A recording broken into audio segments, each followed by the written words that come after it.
Daisy in the alley. My name is Ethan Weston. I live in a quiet neighborhood on the outskirts of Portland, Oregon. On weekends, I often stroll through the back alleys near my apartment complex to feed the stray dogs that wander there. I've always loved dogs, but I'm allergic to their fur, so I've never had one of my own.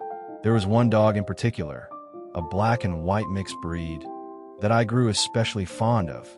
She'd often appear near the alley behind the local coffee shop. I started bringing her treats, and over time, we grew familiar with each other.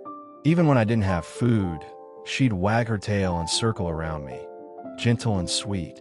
I named her Daisy, but every time I spent time with Daisy, I'd end up sneezing like crazy.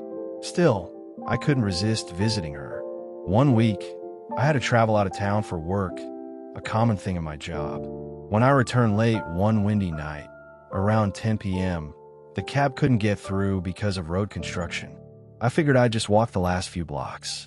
The alley was pitch dark, and honestly, I felt a little uneasy. As I turned the corner, I saw Daisy slowly walking toward me. But something was off.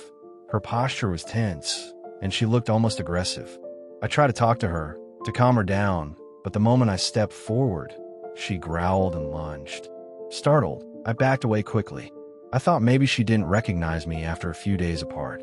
I tried to edge around her, whispering, "Let me go home, girl. I'll bring you something tasty tomorrow." But she barked wildly, blocking my path.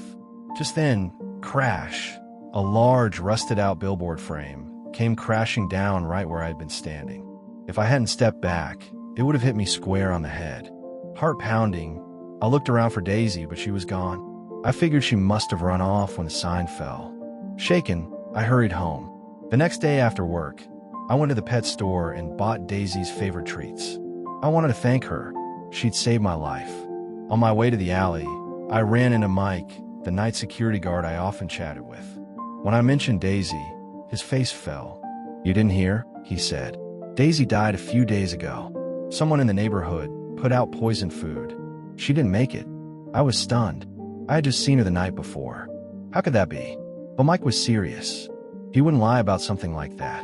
My heart sank. Daisy had died, but somehow she'd come back to warn me, to protect me one last time. I walked into the alley, calling her name over and over, but she didn't come running like she used to.